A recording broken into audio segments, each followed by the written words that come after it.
Welcome everyone to this special reunion of former Bethesda devs to talk about the Elder Scrolls Oblivion Remastered. I have with me today on Kiwi Talks, I have Jeremy Bryant, Nate Purkeypile, Bruce Nesmith, and Kurt Kuhlmann. How you doing, guys? You good? Doing great. Good. Doing great. Good to see you. Yeah. Man. Yeah, it's good to chat with you guys. A good place to start off, I suppose, is with the art style of Oblivion Remastered, because that's the thing that's had the massive overhaul.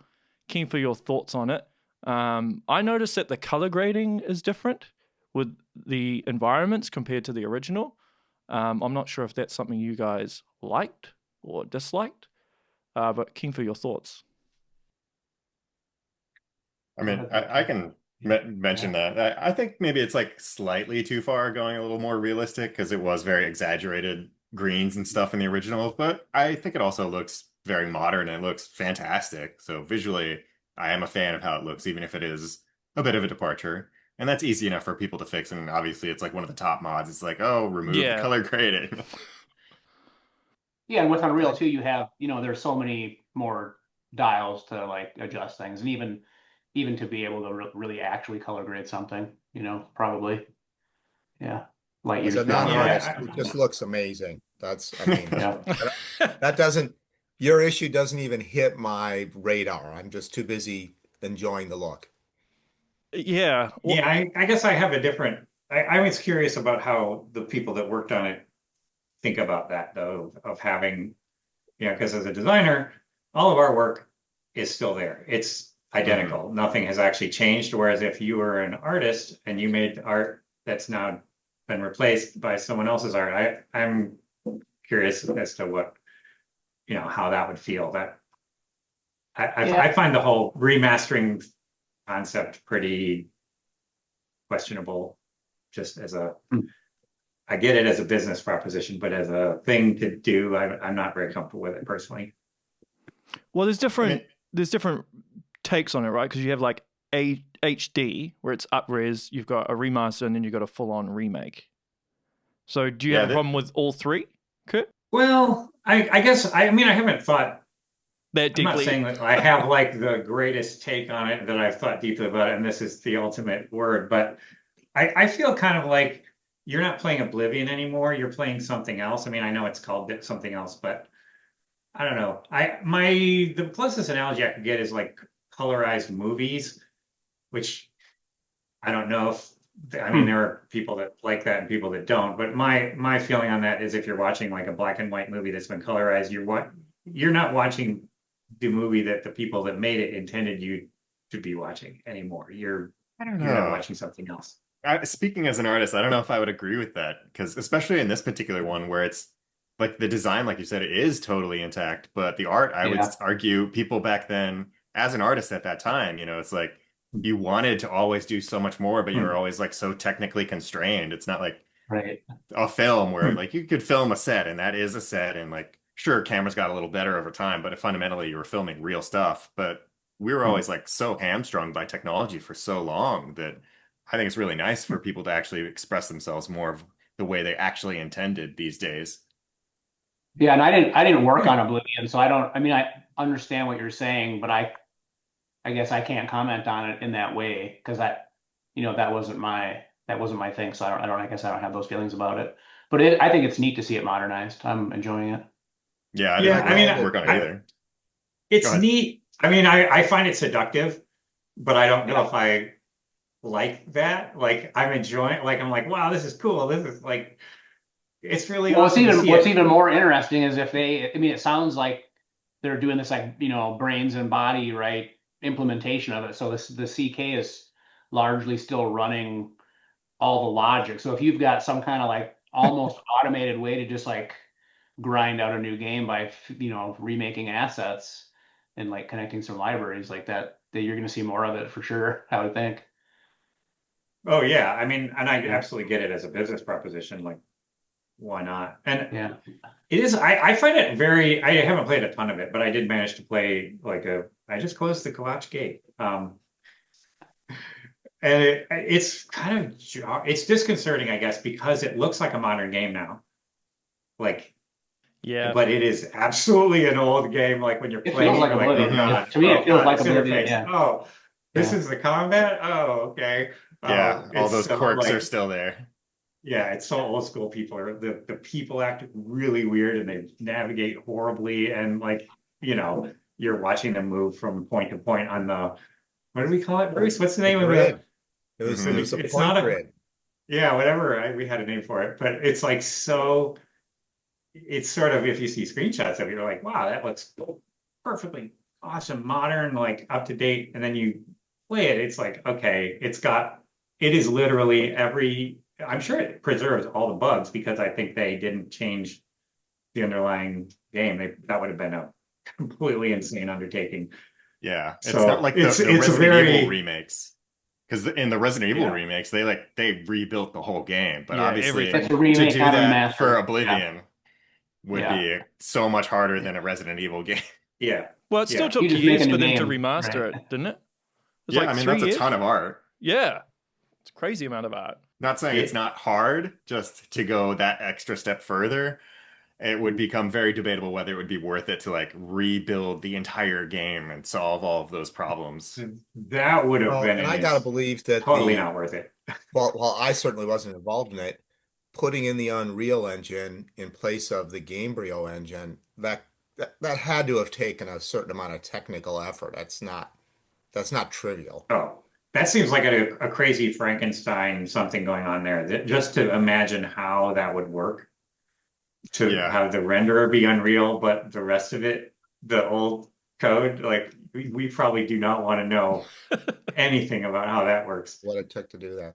There's a I lot called- of I mean, precedents I for called it that. In a previous We interview, I rewrote the called this, renderer like almost every Oblivion game though too, 2.0. right? So Yeah. Sorry, Jeremy?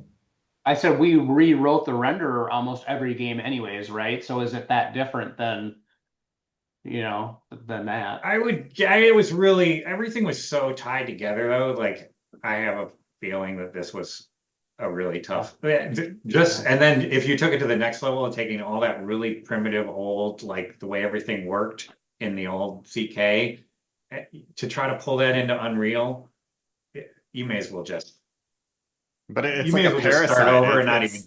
It's not even like rebuilding it. It's like attaching on top of it and Well, following the that's logic. I mean, It that like it's the part same way actually makes a lot Bluepoint more sense. has done like their remasters for like Shadow of the Colossus and lots of adventure game remasters have done the same thing where it is running the old thing. So I think it's super clever. I think it's a smart way to do it. The I neat wonder thing if too they'll is release the new CK for it, so people Is can it mod even? it. I don't know. That's a good I question. don't think Is they there- are. I don't think they are. They're not going to have a official CK for this. I wouldn't think. That said, I'm sure you can make. I would imagine you could still make mods for it.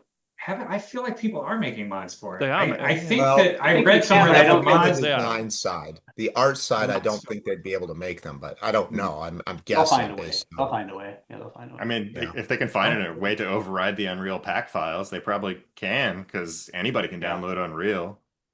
Right. True. Right. True. The neat As thing long too as is you're they modding can just, something that's already in the CK, right? You're just they can changing just the give art. us to a If it- different team and ask them to figure it out, right? Versus having to distract, the other team that's working on the next game. Hmm. Right. So it's also attractive in that sense. Definitely an impressive achievement. Like the fact Oh, that they got yeah. it working with this somehow with the old engine, the old EXE is under there, and Unreal is the parasite on top of it is, to me it's insane. Like that it works. It's insane in an impressive way. I think it's a really impressive achievement. My hat's off to them for what they've accomplished with it. I think it does beg the question, though, that kind of sets the precedent for then TES 6 needs to look that good or better. And that Unreal 5 I bar is actually pretty don't think. hard. Oh, you really See, I think? was I don't thinking think that'll be a Fallout problem. 3. I mean, Well- I would assume they do that also, honestly. Yeah, they Like, will. clearly, I have no clue if they will or not, but with the Nope, show me being so either. popular, that would be a great idea. And speaking of someone who did Or work New on Fallout Vegas. 3, Yeah. I want to Yeah. see it remastered. I want to see my stuff looking all fancy with Unreal. Go for it, guys. Yeah. I did see a rumor that they are working on a Fallout 3 remaster, and I suppose if you've already got the template there, then Yeah. it would Yeah. it would. That make was the like with pipeline faster. the PC and Mac porting. Like once the developer like wrote their own like libraries to to link to the other platform, you could just keep making Mac games out of PC games, right? Largely, and I would imagine it's the same thing. They're gonna leverage that for sure. And the good thing here would be the difference between Oblivion and Fallout 3 is small. Yeah. So what they would have to change to do the same thing would be pretty small, or like hardly anything. They'd already So know yeah. Yeah, that that's a good render point. is not that different. So We didn't how get did shadows until Skyrim? guns though. So are you happy that they kept the level system the same? Here it is. Talk about the leveling up or the scaling. I'm going to go with Kurt's take on this. Oblivion is a game that is a point in history. Yes. It's a significant point in video game history. And the choice to keep the leveling the same, and there's, by the way, leveling's an overloaded term, so you could be referring to several different things. I don't have a problem with it because this is the game that people remember. This is the game they want to play. It just looks fresher, looks newer, looks better. If you were to change too much of what's underneath it, it wouldn't be Oblivion anymore, and it wouldn't be the game people want. So, if you're talking about character leveling versus monster leveling versus environmental leveling, I mean, those are all different questions, but I would still say that's the game, and it was probably a good decision to keep it the same. Do you remember how you came to the conclusion of how you designed the leveling system back then? That At this point, we need to know defer what you mean for by my leveling. NDA. Touche. I'll answer it. Go for it. You haven't gotten a letter yet, Kurt. Well, yeah. Well, first off, when you say leveling, do you mean the player leveling or do you mean the world? Well, I suppose that's a good point. I suppose both. Like, how was the leveling? Like, how did you design the leveling system? For all of its different components, but I suppose for the environment and characters, monsters. Well, Bruce, you'll have to remind me if you remember. Like, did Morrowind have the same do stuff and level up? Morrowind also was not XP, yes. Was it? Yes, it did. Because part of the changes was rejiggering what counted as a skill use for every single skill. Yeah. Okay. I mean, so that in itself was already sort of established. I mean, we obviously monkeyed with it and we tried to, make it better, improve it, fix the holes. There were some, the exploits of when you were, I'm trying to think, I don't know. I'm not that familiar with the ins and outs of Mormon because I didn't work on that, but the skill leveling by doing stuff has lots of ways to exploit, or it just, you run everywhere and you level up. Or you swim and you level up. Stuff like that. You jump everywhere, and your acrobatic skill goes up and you level up. Totally how I remember playing the game, jumping we were around always, like an idiot. We were always struggling with that, but I think that was so fundamental to the Elder Scrolls that wasn't really in question, right, Bruce? That's my recollection. I mean, I don't know who was in charge of that. That would have been Ken, I guess. It wasn't. Was it you? Okay. I don't think there's any NDA involved in this kind of stuff. Is there? How do we decide? My recollection is it was carried over from Morrowind, and we're going to improve that. The how do we decide is covered by NDA. The what is in it is not. That's actually one of the strange lines. I will speculate since I don't know because I'm not you. I will speculate on what you were thinking, and that can't be covered by NDA. As far as the world goes, I've had this. I don't think this is a big secret either. It's the question of how do you handle in an open world game where we don't have zones, right? That was always what we were struggling with. Is in a zoned game, you can say you shouldn't go here. You're not right level. It's the scaling. Game, we don't have a good way to communicate to the player. You're in if we say there's our high level areas, these are low level areas. In Oblivion, you would have had to learn by dying. You would have wandered into the wrong place and just died. Because technically, that was true for Skyrim also. There was no. But we had better tools saying you're in a Skyrim. high level. No, but we had ways to we had a lot more sophisticated leveling in Skyrim than we did in Oblivion. We learned by doing. So I think, honestly, given the constraints, time and resources we had, I think we did make the right decision. I know of, the world everywhere levels with you. I know people, that's one of the knocks people have on Oblivion, but I think, in my opinion, the alternative was worse. So you can go anywhere and you are not just going to get your ass randomly kicked because you wandered into the wrong place. Yeah, there are ways we could have done things that, Todd refused to do, like put the level of something on the UI when you're looking at it, things like that. He really never wanted to do that.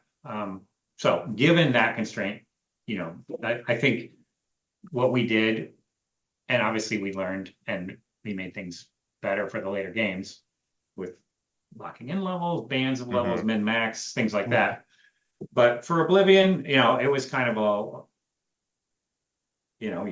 every game we hope you've learned something and make it better. So I think, and I don't think if you change that in Oblivion, I think you would be making essentially like you could make a Skyrim mod that was Oblivion. That would be fun and cool. I would probably like to play that, but that wouldn't be Oblivion. That would be the content of Oblivion in Skyrim's systems. True. I did read something online recently, which I thought was pretty funny, and I was pretty skeptical as to whether it's true or not. So I thought I'd ask you, get the opinion from the horse's mouth, so to speak. So I read somewhere, because Todd Howard was such a huge fan of the Lord of the Rings films, that the devs used that to their advantage. So whenever they'd pitch to have something in the game, they'd say, "Oh, this will be just like Lord of the Rings." Is that true or false? I haven't heard that It sounds plausible. I believe it. I thought that's just where the Eye of Sauron thing maybe came from. Anytime you're dealing with a boss in any organization, if you understand what that boss likes, gravitates to, etc., people with half a brain are going to use that information to color the things they want to get done. Mm-hmm. That said, I constantly colored everything I did with a variety of bosses at Bethesda to suit the things that they thought were cool. Smart. That's just something that happens. That's something that happens in every single organization, everywhere around the world. If you know your boss, you pitch to them in a way that they will be most likely to accept it. Don't hate the player, hate the game. I mean, my feeling on that is that Todd isn't that like easily manipulated. So that He's if sharp. He's very I smart. might be, if I went in and was like, hey, you should do this idea, and it's just like Lord of the Rings, I don't think I might say that, and Todd might laugh and maybe would be like, okay, that's a cool idea, but he wouldn't be tricked because I said Lord of the Rings, it would be just like a way to sort of, like frame stuff. To pitch, to frame it as a like, this is why we should do it, and not because he's like completely oblivious to what you're doing. It's the opposite, I think. It gives you a couple time, percent extra. It doesn't. It's not a make or break thing. I wasn't there at the beginning of Oblivion either, but I'm pretty sure that Lord of the Rings was hitting. When did that actually come out? Did it come out? The first Todd, one, I believe, has said publicly that Oblivion is supposed to be your standard Lord of the Rings style fantasy game. I believe is a public statement. Yeah, and I think it did. I think it was either right before or during. It definitely influenced, like, this is hugely popular. Why don't we ride that wave? There's no reason not to. Yeah, like, makes sense. Let's sort of, instead of fighting it, go off in a different direction. Be like, hey, we can appeal to this thing, which is, obviously people are into this kind of fantasy. Let's do that. This is the kind of game we have already. So why not like emphasize? I don't see that seems obvious. If you look at Oblivion, it's not Lord of the Rings. There may be an influence there, but the types of stories that are being told, the type of lore that's going on in the background, all the different aspects of it. It's not Tolkien. It's not even Tolkien-esque, really. It's just maybe influenced by the popularity of the films or the books, etc., at that point in time to say this is standard fantasy. These are the tropes that we want to hit. But the Elder Scrolls lore is its own thing. It is not Lord of the Rings. Yeah. Yeah. I mean more, and like you look at Morrowind, Yes. and you look at Oblivion. Obviously, Oblivion is way more classic fantasy. Yeah. And I don't know that is not at all just because of Lord of the Rings. I think Todd himself likes the classic fantasy more than the sort of Dune, weird, Dark Crystal, Morrowind vibe. I mean, because Skyrim also is also in the more classic fantasy than Yeah, but with like the Viking tilt for sure. Yeah, Nordic but I mean, influence. Morrowind is the thing that actually is the anomaly at this point, not Oblivion, right? Like, so it isn't just like, oh, Lord of the Rings, let's chase that. It's really just classic fantasy has wider appeal than the weird fantasy of Morrowind.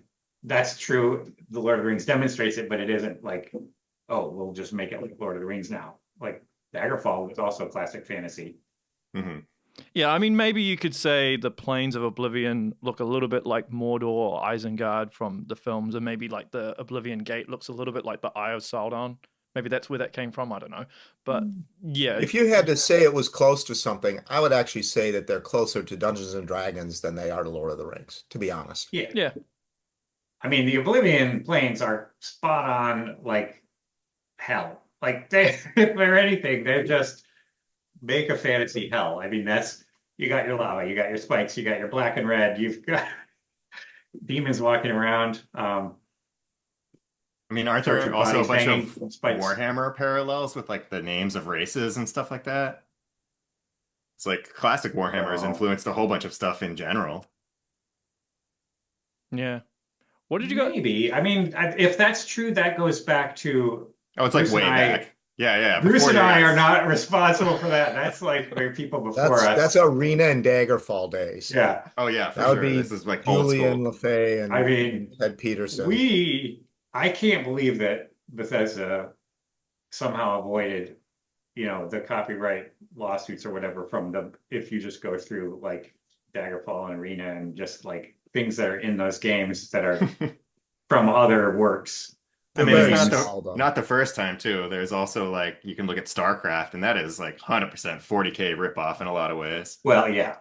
I don't know how they got away with that either. Well, everything's influenced by everything. To some I'm not extent. necessarily saying it's bad, and like those are all great games. And I don't mean influences. I mean some of the names of like places and things are just straight up from something else. Unless they filed like a specific trademark, I'm guessing it's fine. It may be that we are now that Elder Scrolls became more like if they didn't fight it, then that's true too. Especially you if kind they of win, right? Even if they did have a trademark, if they didn't fight it, that essentially means they already lost. That's part of why some of those lawsuits happen, like from ZeniMax even. Like they sued, like Mojang back in the day because he had a Scrolls game. Right. And legally speaking, you have to sue those people when you have trademarks that are similar. Yeah, and it makes everybody, they're like, oh, you're the bad guy, you're so mean. Like, no, that's from my understanding, I'm not a lawyer. That's just how copyright law works. If you don't defend it. I'm not a lawyer also. So could that be what happened with Pokemon and Power World? Maybe. I don't know. I feel like that's a lot more egregious. Yeah. What did you guys like the input of like a run, being able to run in the game now? Sprinting is amazing. Yeah. Yes. Every game has to have sprint. But the fact that I didn't even remember that it wasn't in the original game when I was playing this means that it was a good addition, I guess. Mm-hmm. Why didn't we have sprint, Bruce? I have no clue. I do not remember that discussion at all.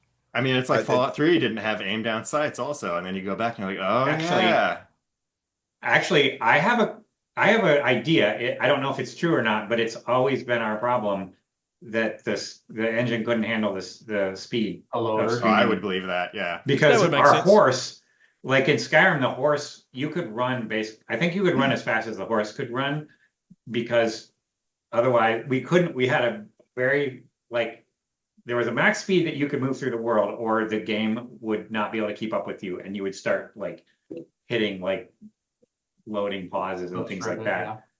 Well, Yeah, that was the that problem. loader So stuff is I touchy. would imagine Oblivion running on the Xbox, that was a huge problem for us. Like when we found out like, halfway through development, the new specs of the Xbox, which I think was like half the memory of what Microsoft had originally told us. No big deal.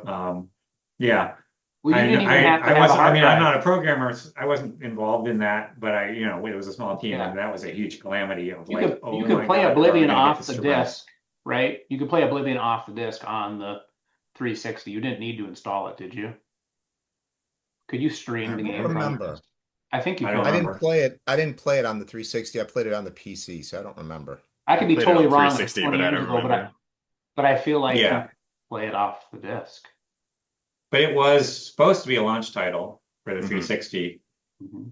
but I think not entirely, but I think that change of the 360 spec was a big reason why we didn't make it, because it just wasn't, it wouldn't run. Yeah, I think this has been covered in public in some of the documentaries or something, right? Yeah, yeah. Other articles have covered this. I think that was, as I recall, that was when Todd said we're never doing a launch title again. It's too, because if you don't know the specs of the machine you're making it for up Mhm. until like too late, it's a huge risk. Yeah, Well, that's total pain. It makes me wonder where Elder Scrolls 6 will sit, because obviously That's a good new question. hardware Yeah, I will- could totally see that being whatever Yeah. the next gen is. Certainly not coming out anytime Well, soon. No, it's not. When you're owned by Microsoft, the calculation of I'm never making a launch title again may change. Yeah. Yes. Because they call all the I'm- shots. It's like, yes, Yeah. you are. Yeah. It's funny. But also a lot more titles are cross-gen lately, because Yes. platforms are a lot more standardized these days, and effectively, I know there is more to it, but they are basically all PCs these days with fancy UIs. So it's not a big deal like putting Skyrim on the PS3 and that being a whole thing, and that weird processor. That doesn't really happen anymore. Well, you have to make your Not money back as much, well. No. I mean, you Well, have to make your money back, yeah, but yeah. it's not like a completely unique architecture. Yeah. Yeah. Have they said that TES 6 is That- non-exclusive? They haven't, They haven't said said anything. anything as far as I know. Yeah. And It exists. That's all we know. That would be surprising if it was not exclusive. Well, would it Well, be? They seem to be historically, going Bethesda's multi-plat- done the 6 months exclusive. It's exclusive on this platform for a few months, and then it's available Well, everywhere. That historically, was the process they used. Historically, Bethesda wasn't owned by Microsoft, though. Yeah. That- Yeah, I could Yeah. totally change it. But yeah, you see that 6 month or a year thing all the time. Yeah. How was it designing the original world in the original game? Do you guys remember how you looked at designing it? Was the Imperial You're gonna have to be more specific. like That is was the Imperial City always going to be where it is, or all the towns going to be exactly where they were? Was there anything that was changed or anything that was discussed early on in terms of how you were designing the overworld? Well, I'm not at liberty to give you the discussions, but from when I came in to when it was published, very few changes were made, if any, to the map. The Isn't some Imperial of that City stuff was from the already old maps? underway. Yeah. And that was I was also not there when that was being done. Like that was Ken Ralston and Matt Carafano would have been doing that. And things were pretty solid and stayed that way. Really, the only substantial change was Vach being, because that was originally going to be a full city that wasn't planned at the beginning to be a blown up city. That was sort of a happy, hey, this would really help the schedule, not having to build another city. Plus, hey, it's kind of cool to have a destroyed city. Like, so that sort of was a win-win to get rid of that city. But I don't remember anything either substantial changing from when I started, which was really, right at the end of pre-pro, I guess, when I started Kurt, to Kurt when and we I shipped. came on Quite. after the game was underway for a good 6 months to a year. I'd have to look Yeah. back and tell you exactly when. Yeah, but the dungeons, for example, they're a bit more modular, right? You could change them around easier than say you would with the overworld. I would think once you set it there, it would need to stay in Oh, as far as be moving set the in stone for dungeons, the most part. I think the dungeons would be easy, relatively easy to move around because in Oblivion, especially, we weren't doing much in the exterior. It was mostly there's a Interior. little bit of Or something on in corridors the and yeah. landscape, and then there's a load door. So things like that, I think, would have been those probably did move around. I don't know that the dungeons were all established like at the very early stages. That was probably more filling in the world as we went. How many dungeons? So that was probably done more over the course of the game. And oh, we need more of these kind of dungeons, or we need it. There's a gap here. Can we put another dungeon there or move something? That would be another reason to move it is the main quest or some quest line. This is too far distant between these 2 points. Can we move something closer? And dungeons in Oblivion were far less sophisticated than in Skyrim. And if you crank up the construction kit, the creation kit for both games, you can see that immediately. That was before there was even a level design department officially, right? Right. Joel was one of Right. the first people to get hired on Yeah. for them. They were done by the art team mostly, right? It was world artists and Yeah. there were quest designers and world artists. Those were the two roles that we had. There weren't level designers, and I guess it was probably Fallout 3, right, where we first had level designers. Yeah, formally, yep. I mean that process kind of started on Oblivion. That I think where there was probably the group of world artists who were actually functioning as level designers kind of got together and were like, hey, this is what we're doing. We're actually level designers. We should call ourselves that. But that wasn't formally established. Mm-hmm. I don't think during Oblivion. Yeah, I don't think Joel was actually lead level designer until Fallout 3. Yeah. So how was it first working with Radiant AI during that time? I mean, you guys have probably all worked with it to some extent. Radiant AI was a Skyrim thing.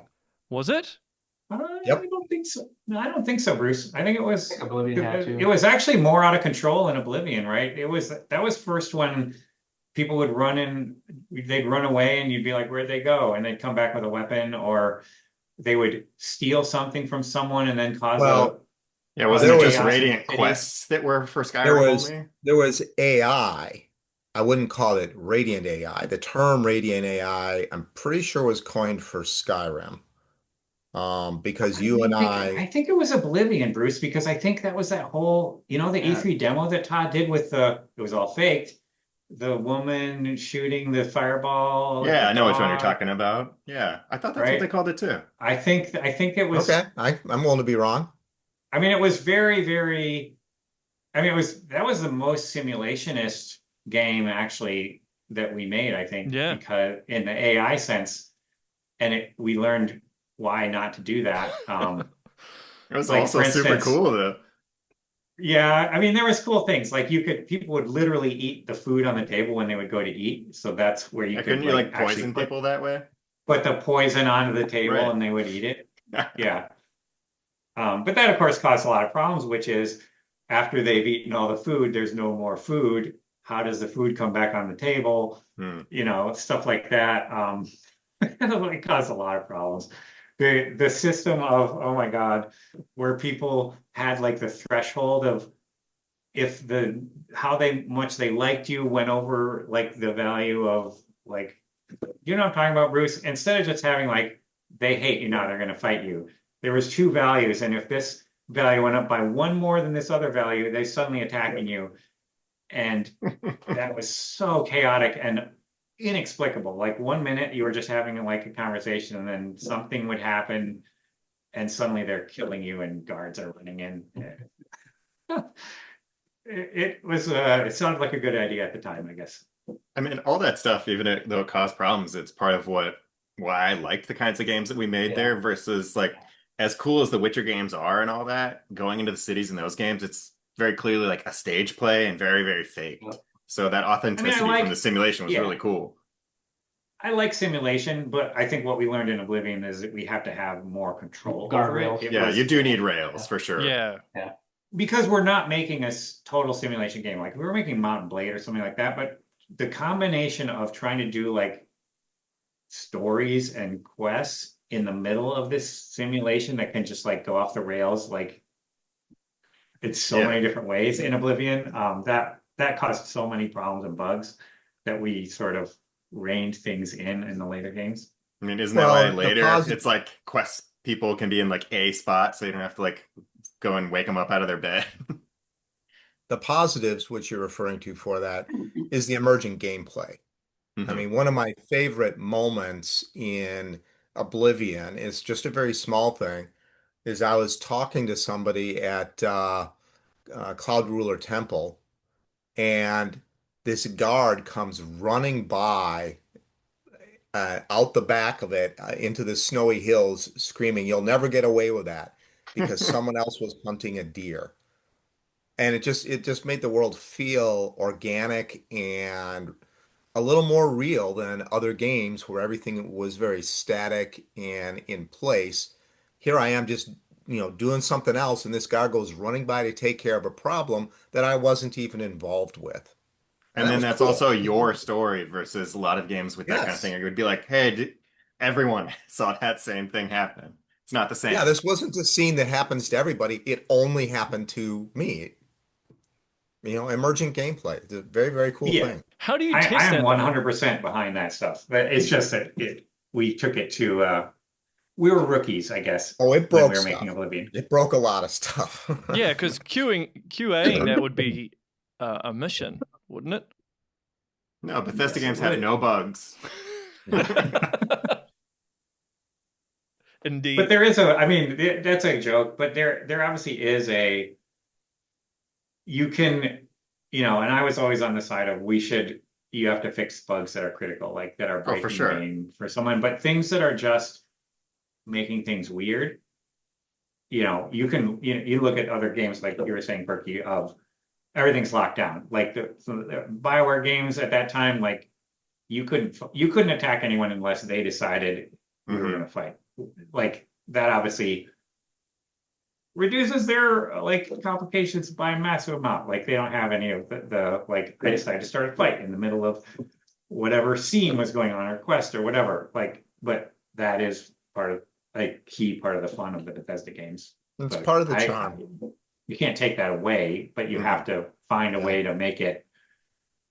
You can't literally break the game, right? Like if something that you let happen means someone can't like complete a quest or like they can't advance the main quest because, well, like in Morrowind, you killed a key person. We stopped doing that in Oblivion, obviously. That was apparently a huge QA nightmare.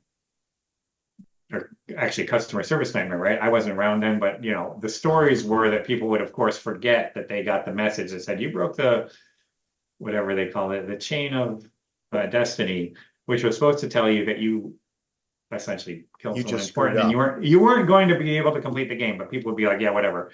And they would play the game for 10 more hours and they'd be like, why is the game broken? They forgot that they broke the game. Nobody reads. Right. But the QA team would have been quite small back then, wouldn't it? Compared to now. Oh, yeah. Yeah. Very. Yeah. So with every game, I suppose the QA team increased, or maybe you get contractors to come test the game. And I suppose you guys are all testing the game as well. Everything increased. Yeah. Design I don't know the numbers, but I'm assuming. Increased, QA increased. Yeah, well, sometimes I do wonder because with some games it does feel like QA just stays the same. But I think it just really depends. Do you think there's ever a scenario where that will not be a problem in a Bethesda game? Where a Bethesda game can come out and there are no bugs or glitches, or just because of the system and how it is, it's impossible? Name me any game that has no bugs. Let's start there. Well, I mean, it's in an open world game, the only way that would be possible is if it was very locked down, like, and then it would really be what you're talking about as a Bethesda game, in my opinion. Like, if you look at even like Rockstar games, you see many of the same kinds of glitches and weirdness that you have in our games, because that's just the nature of an open world game where the player has freedom to do things. And, you know, whether it's breaking the game or just making the game things weird. Well, I think there's almost no weird's way around okay. it. It's if it's Yeah. a breaking bug, I think then that's a I problem. think And catching that's most stuff you breaking need to bugs queue is it. far more Yeah. possible. It just definitely Yeah. takes a lot more extra time and taking that into account in the schedule and stuff. But it Well, is I'm not- obviously yeah. way harder in these kinds of games because shipping any Look at game Oblivion, is hard. look at Skyrim, look at Fallout 3, look at Fallout 4. The progression in terms of stability and things that would break the game in ways that the player couldn't recover from declined significantly across all those titles. I think it's kind of, I would say it's nearly impossible to have zero, because especially with when you put 10 million people or however many millions of people playing the game, just on sheer percentages, even if it's a very, like, it could be such a low percentage bug, weird permutations that this, 5 people out of 5 million see because of the strange combination of things that they did. It's almost impossible that QA are going to find every one of those just in an open world game. I think you're right, and I think that one of the things that people don't realize also is that you can't just fix it, because in so many cases, when you fix something, you break something else. Break Or something else, yeah. the joke would even be like you break 5 other things sometimes. Like we have had entire That's not quests even break a because someone joke. like moved That's a torch. real. Yeah, that's 100% real. Yeah. You got to like triage like crazy to ship those things. When you're at the very end of a project, the smallest change can have unintended consequences. So if it's not a mission critical bug to fix, you swallow hard, you swallow your pride, and you ship it with that bug. And that's every dev team in the world. Mm-hmm. It's just a little extra for open world game manufacturers like Bethesda. Well, I'm And then glad you're saying this. Yeah, because a lot of people feel like, well, why can't Bethesda just fix it? You know? Mm-hmm. And The I've worked Penny on games Dreadful where you get team- like, oh, go ahead. I was going to say the Penny Dreadful team, if you remember those guys, they used to mock the bugs in games all the time. And then they got involved in the development of a game of their own. And at the end of that, they actually published oh my God, we are so sorry. We didn't understand. We didn't get it. We understand now. Mea culpa. Because it's not trivial to fix these bugs. And a lot of times games ship with bugs that the dev team knows about and hates and knows they are going to get comments on and hate from the customer base. But the alternative is worse. So you ship with it and you hope maybe you can fix it in a later patch. And sometimes even fixing a later patch is too dangerous. Well, Yeah, I mean, there's essentially, well, there's probably more than 2 kinds of bugs, but if a broad category, 2 kinds of bugs, like there's a cosmetic bug and there's a more fundamental bug. The cosmetic ones, you would think, oh, you should just fix that, but that's not true sometimes. That's not trivial necessarily. That's extremely low risk, but that's probably more in the category of it doesn't rise to the level of we should touch the game, and even the low risk somebody accidentally, because it's not necessarily that you are going to break the game by fixing the bug. It's that accidentally you touch something else, or just, there are so many ways just in the process of making a new build, something else went wrong that wasn't part of the bug fix. There was a bug in Skyrim, I remember, because like a lot of people don't realize, like the cart scene in the beginning when you're riding down to the town. Nate knows that. That's not a cinematic. The game is running. The game is running. Yeah. And the horse are pathfinding. Boy, And I want to say there was a bug where someone changed like the pathing on a butterfly. It was or a like bee. a rabbit, a bee, and it got in the way, and the horse tried to avoid it, and like went up over a mountain, and the cart like turned upside, because it's not a cinematic. It is literally simulating its way down to where it's trying to get. It's not. Yeah, Yep. and It's something as small just as pathing of a little whatever insect is gonna completely destroy the intro to the game. So because it was the collision type. The collision type became solid, so it was a solid collision on the bee versus the cart, and Yeah, literally. Nowhere is to like a go butterfly except effect. up. Yeah. That's a great example right there. Yeah. Yeah. But you know, the cosmetic stuff, then you have this giant list of things that you're going to immediately fix in the first patch, right? Like, but you want to spend your QA time looking at the game, because every time you fix a bug, you also have to spend QA has to look at the game again, the whole game, Yeah. right? And that's expensive. So you want to minimize that. So you don't want to put in this one fix and then have QA look at it, and then this other fix, then have QA. You want to put in 100 fixes, 100 tiny fixes, and then have QA look at it, so that you don't have to have them cycle through the entire game just for one small Especially a fix. game with 100 hours of gameplay. Yeah. True.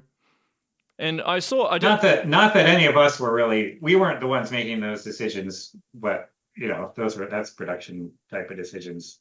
I did see with Oblivion Remastered that they just did a patch maybe 2 days ago, Last 3 days week. ago. Yeah, Yeah. which fixed a whole bunch of stuff. So Yeah, and I've probably got maybe like 15-ish hours into it, and I'm enjoying it because I didn't work on it. So to me, it's like I feel like I'm playing almost like a Skyrim-esque version of Oblivion, Mm-hmm. and it's kind of fresh to me, right? Because it was so long ago that I played it. But yeah, I got to a point pretty quick where I had my game was not as fun to play because of too much charm. But I think with that patch now it's fixed. So I'm gonna go And back. I would to it. anticipate there'll be more patches. yeah. Yeah. In a lot of cases, those patches are in production when the game is shipping too. They just haven't gone through all their QA cycles and stuff. Right. Day zero patch. Day Yep. one patch. Are they still pitching Starfield? I can't even remember. I have no Oh, idea. sure. Yeah. Oh, I don't know yeah. when the last one was. So here's a question for you. So we're in the age of video game adaptations that are not terrible anymore. They're reasonably good to great, and obviously with Fallout being amazing. Would you guys want to see a Elder Scrolls film or a TV show? Yeah, why not? If it doesn't suck, that's awesome. It's done as well as the Fallout TV show. Heck yeah. Yeah. I would think it would be easier to do because Fallout's a lot more unique, whereas Elder Scrolls. Turkey IP. Yeah, it's Turkey IP. Yeah. So I think the genericism of the fantasy would make it more difficult to make an appealing TV show. That's I'm in a with you on that, strange Bruce. way. Yeah. That works against you, whereas it works for you in the video game. I think it would be tough to make it not seem like just another one of many similar, you know, generic, like to get across that this is Elder Scrolls, not just a Game of Thrones ripoff or a sort of Lord of the Rings ripoff or a Wheel of Time, or you know, there's plenty. I think that would be tough. Yeah, that's a pretty And saturated market.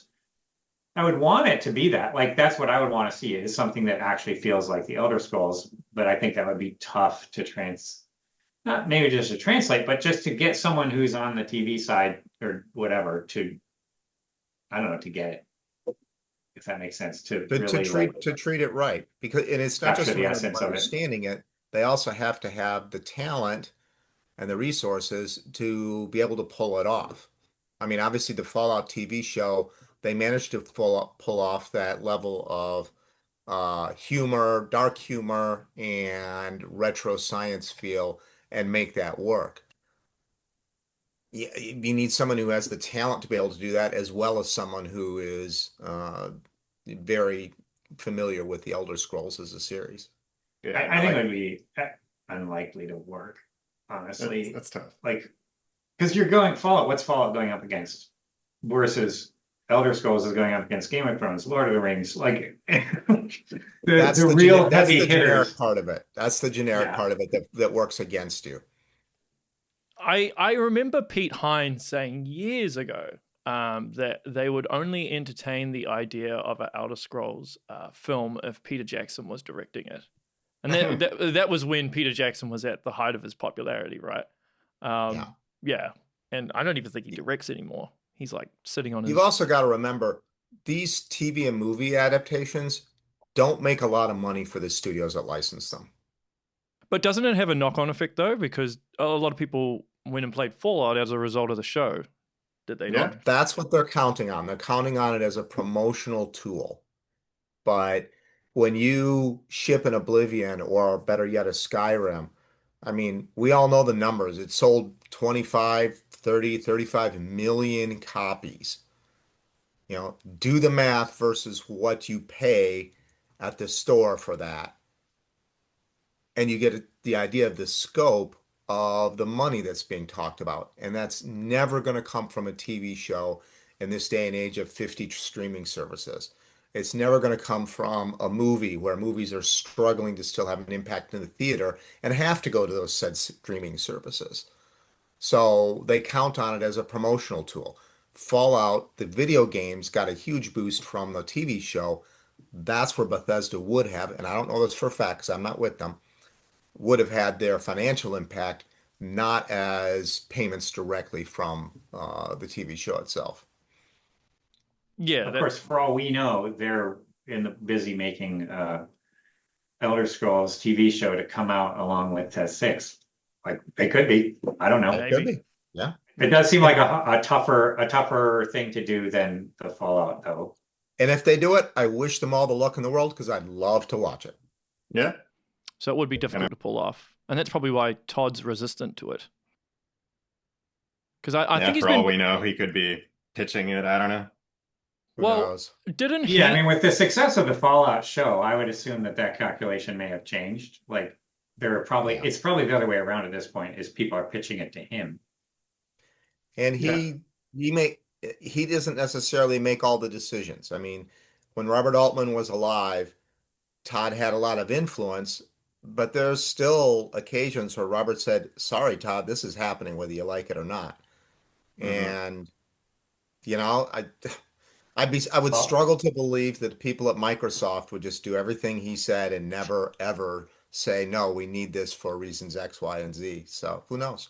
Yeah, like I could see a Fallout game being done by another studio these days. Because Yeah. if I was in charge and saw how well the show did and everything, I wouldn't put that off for that long. I mean, that'd be kind of fiscally irresponsible, potentially. Well, particularly with how long games are taking to get made now. They take anywhere between 5 to 7 years. You don't want to risk your IP being out of the spotlight for that long. And TES 6 cannot be rushed. Of all the games, that's the one that I'm sure would get delayed if it needed to be. It's got to be right. Mm-hmm. Yeah, I agree. I agree. Yeah. Final question before I let you guys go. The DLC expansion with the Shivering Isles. Do you remember when that discussion was first had? Vaguely. I think it must have been. Well, what do you remember, Bruce? I would assume it was probably even before the game shipped. We started talking about it. They don't talk about DLC until the game is locked down. Now, there's a time gap between when you are past beta and you're heading to the gold disc or whatever you want to call it these days, because it probably isn't gold disc anymore, and the actual release date. But the distraction of trying to plan or talk about DLC while you're trying to finish the game, that's not a good thing. So DLC tends to be talked about after everything is fairly locked down and your staff is much more available to contribute or participate. I don't know specifically about Shivering Isles. I believe it was kind of presented to us, so I don't know what went into the discussions of that. But I don't remember it being talked about before we were actually done with Oblivion. And it wasn't the first one we did. No, I mean, no. if you want to talk about really small DLCs, you've got, well, the infamous Horse Armor. There was another one, at least one with like, I don't know, something to do with magic. There were the towers. There's a whole bunch, like the Wizard Tower. And then there was the one with just a straight up dungeon that Joel made. Yeah, was it I forgot Mayron's about that Razor? one. Mayron's Razor. And then the Knights of the Nine, which was one that I worked on with just a very handful of people. That was like I don't know if that was like a crash, like this has to be done in like 2 months. I don't know why anymore. I don't remember. I think it might have been some kind of, we were always making deals with the publishers or whoever, and that we were going to deliver this number of DLC by, such and such a date. And I think that might have been what Knights of the Nine was all about, because that Shivering Isles was obviously much bigger. So that one, we took that one came. Yeah. I don't remember exactly, but that one got worked on for quite a while. And you have to remember the Oblivion DLCs pretty much pioneered the modern concept of a DLC. Yeah, they did. Yeah, very experimental about what DLC even Yeah. is. Yeah. I would be reluctant to say they were the first DLCs because I don't know that they were, and I don't think they were, but they were the first ones that were of substance. And I remember there was a whole big conversation with various publishers and Microsoft and whatnot about the DLC for Oblivion. And It might have been the first paid DLC on a console. Yeah, not just sure like this. about Because that. previously, But it was might like be. expansion packs that would come out. Yeah, yeah, because the horse armor was so controversial of like, I can't believe we're making us pay for this, or the price point was too high. And you look at what people are paying for now, Oh, and you're yeah. like, seriously? I'm sure that thing has made so many millions of dollars. It's hilarious. it is. It is. So what was I your question wonder- about Shivering Isles? I mean, was it always intended to be as big as it was? Or did Yeah. it? Yeah. I think so. I think that was its goal, was a big, like, separate place. I think the model of that would have been like Solstheim, right? Did that Well, come Bloodwind. before Bloodwind. or after? That was Morrowind. But I mean, It was the kind Morrowind? of, Okay. like, the expansions of Morrowind were big, Mhm. and they like added to the map, and I guess Shivering Isles was it, right? We didn't do another one that added a whole extra area to No, Oblivion, not did that we? I'm aware of. Yeah, I think that's the last one. Yeah. I mean, it looks great in the remaster because of all the interesting use Yeah, of I color. thought it was cool they included it in the remaster, that it's just part Yeah. of it. Yeah, I was surprised to hear that actually. Yeah. Because that was the that- brainchild of Adam Adamowicz. Like he came up with the concept of it, if I recall. I don't know that Adam came up with the concept for the DLC. In terms of the look, When you, in terms of the the Adam- look would be was another Adam- story. yeah, I that's didn't what know I that meant. Adam worked on Oblivion, did he? Was he there? I at that don't point? remember. But there are a lot of aspects of the look that came from the art side because that's their job. That's Yeah. what they do.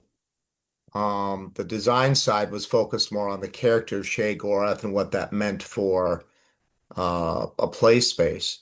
Whereas the art was like, how do we build a place that's run by someone who's an insane god? And that's what they came up with. Really cool stuff. Yeah, I suppose just to come full circle with the art discussion that we had at the beginning. I mean, other devs that I've spoken to who've worked on remasters, they talk about trying to respect the art that came before it Mhm. and not just paint over the top of it, which is always a hard thing to get right. So I think they did a good job with Oblivion, and obviously Nate, Jeremy, you guys are happy with it. Yeah, I think it looks fantastic. Yeah, as artists yourselves. But yeah, I'll wrap up there because obviously some of you have got to go. But before you go, does anyone have any plugs? Anything you need to promote? I'm sure Nate does. I mean, I can plug as the solo dev. for it. Yeah, you can check out my solo indie game that I made. It's called The Axis Unseen. It's a heavy metal horror game where you hunt monsters and folklore. So you can check that out on Steam. And I also made a really tiny game in like a month called Deedly Doo Carcour, where you just do parkour with explosions using cars made out of clay. My kids make fun of you when you fail. So that one's fun too. So I yeah, didn't know both of that- those are on Steam. I didn't know that it took you a month. Man, that's crazy. Yeah, because I was just doing like Axis Unseen patches and stuff for a while, and I was like, you know what? I bet with like photogrammetry, I could just do all the art with Play-Doh and ship this thing super fast. Because it's really just cars and explosions. It's systems light to the extreme. That's how I added multiplayer in like a week. Because that's all I have to sync, right? Is Wow. cars and explosions. I'm writing. So I've got Mischief Maker is the book for my series about Loki, and I have a lit RPG series for those people who are into that new genre called Glory Seeker. and I hope to continue writing and producing more stuff. So look for me on Amazon. Cool. Nice. And you guys got anything? Nah. I'm good. You're good? I'm- You're good? No. No. Cool. All right. Well, that is the show, everyone. Make sure you share, like, and subscribe. And until next time, stay safe.